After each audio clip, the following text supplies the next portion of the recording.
Well-armed private army's weekend rebellion in Russia. Both the leader of that mercenary army and Vladimir Putin are talking about the uprising that ended almost as fast as it began.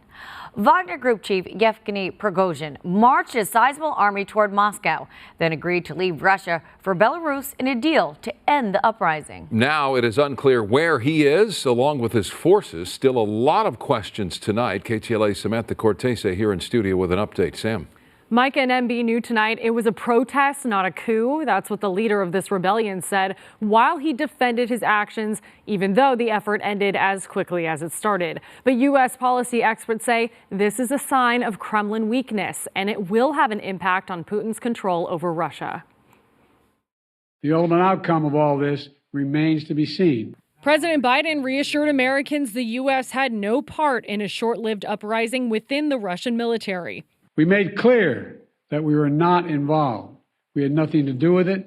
This was part of a struggle within the Russian system. Была проявлена высочайшая консолидация общества. Russian President Vladimir Putin thanked his nation for unity. But just how unified is the top brass of Russian forces? Russian billionaire Yevgeny Prigozhin, who until recently was a strong ally of Putin, led the rebellion. He controls the massive private mercenary force known as the Wagner Group, fighting alongside Russian troops in Ukraine.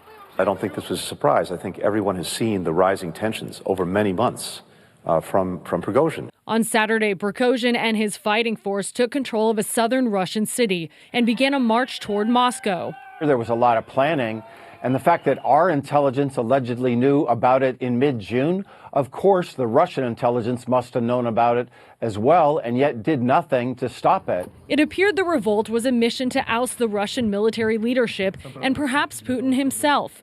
Prigozhin defended his decision, saying it was a fight against injustice, a protest, not a coup.